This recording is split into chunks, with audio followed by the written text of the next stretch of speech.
Most people who struggle with self-worth do not experience it as a problem with self-worth. They experience it as a relentless need to do more, achieve more, be better. A vague, persistent sense that they are not quite where they should be, and that with the right combination of effort, success, and approval, they might eventually get there. Conditional worth is not obvious from the inside. It often presents as ambition, or conscientiousness, or high standards. From the outside, it can look like success, but underneath it is an exhaustion that never fully resolves, because the goalposts keep moving. You reach the target, and the feeling lasts perhaps a week. Then the bar shifts. The version of yourself that people liked needs to be kept up. This video is about what it means to build something different, a sense of worth that is not contingent on output or approval. Not because achievements do not matter, but because you matter regardless of them. The distinction between conditional and unconditional self-worth is simple to state and profoundly difficult to live. Conditional worth says, I am valuable when I achieve, when I am liked, when I am useful, when I perform well, when I look a certain way. It is worth that depends on conditions being met. And because conditions are always at risk, a bad day, a criticism, a failure, a rejection, conditional worth is always at risk too. Unconditional worth says, I am valuable because I exist, not because of what I produce, how I look, who approves of me, or what I achieve.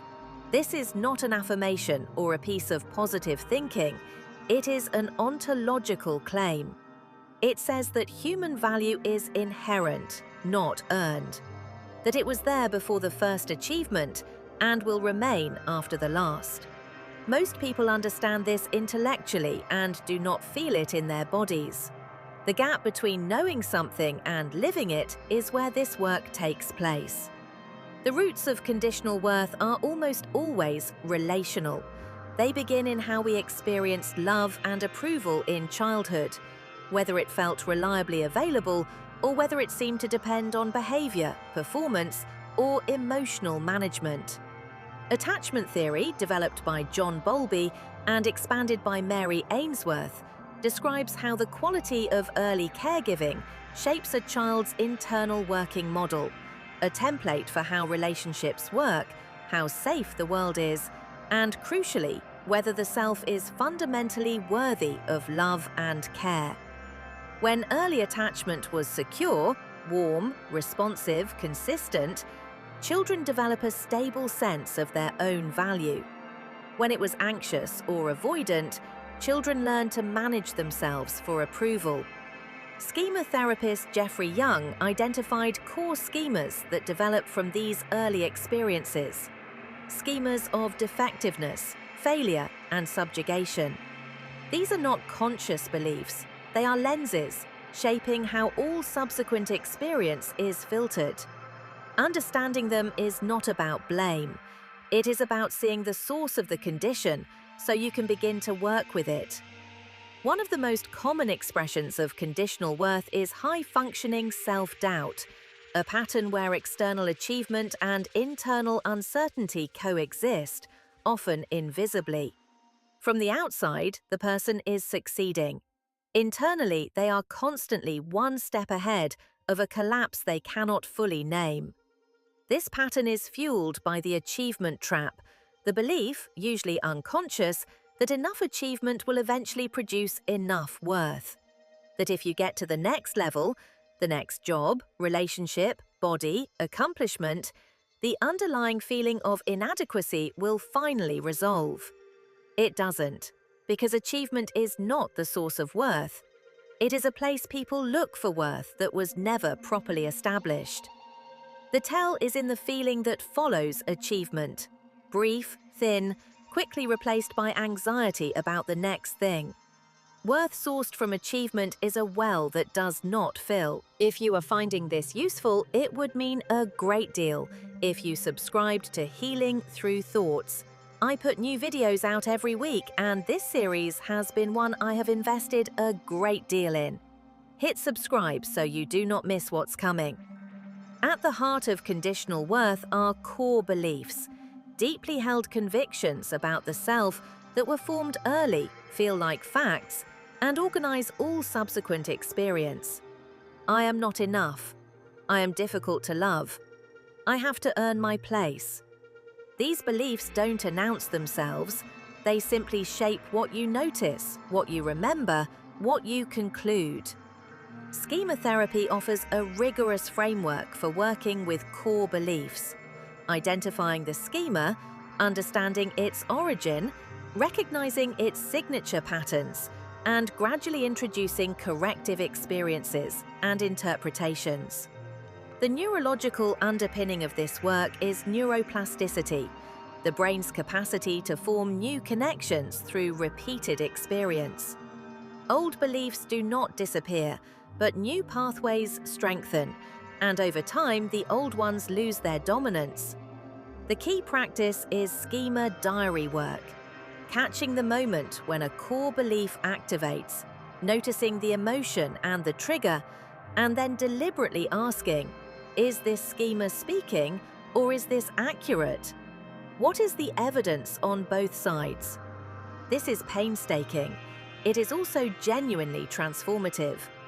Everything in this area of work eventually comes back to self-compassion, not as a feel-good add-on, but as the structural foundation. Without self-compassion, the work of changing core beliefs becomes another performance, another way to be good enough, to get it right, to prove something. Dr. Kristin Neff's research identifies 3 components of self-compassion: self-kindness, treating yourself with warmth rather than harsh judgment; common humanity, recognizing that suffering and imperfection are universal human experiences, not evidence of your particular deficiency; and mindfulness, holding your difficulties in balanced awareness rather than over-identifying with them. What her research also shows is that self-compassion does not reduce motivation or produce complacency. People with higher self-compassion are more willing to take responsibility for mistakes, more motivated to improve, and more resilient when things go wrong. Because their sense of worth is not dependent on being perfect, failure does not threaten it. They can look at what went wrong without their identity collapsing in the process. Acceptance and commitment therapy offers one of the most practical frameworks for building unconditional worth in daily life. At its heart is a distinction that seems simple but is quietly radical: the difference between describing and evaluating. Describing: I made a mistake in that meeting. It affected a colleague. I need to address it. This is accurate. It is actionable. It does not threaten your worth. Evaluating: I am incompetent. I always mess things up. I am not good enough for this role. This is a verdict. It takes a specific event and turns it into a global statement about who you are. ACT also emphasizes values-based living, making choices aligned with your genuine values rather than in service of managing how you are perceived. When your self-worth is built on congruence with your values rather than external approval, it becomes far more stable. You can be disapproved of without being destroyed. You can fail at something without failing as a person. The anchor is internal, and it holds. Here are 3 practices for building unconditional worth over time, all of them small, all of them cumulative. First, a daily worth check. At the end of each day, ask not what did I achieve, but who was I today? What did you notice, care about, extend to others, choose? Identity lives in the texture of how you move through the day, not in its outputs. Second, the compassionate witness practice. When you notice harsh self-evaluation, pause and ask, what would a kind, wise, honest friend say to me right now? Not a flattering friend, a genuinely wise one. Then say that with the same warmth you would extend to them. Third, values clarification. Spend 20 minutes writing about 3 to 5 things that genuinely matter to you. Not achievements, not roles, but the way you want to live and what you want to stand for. When decisions come up, return to these.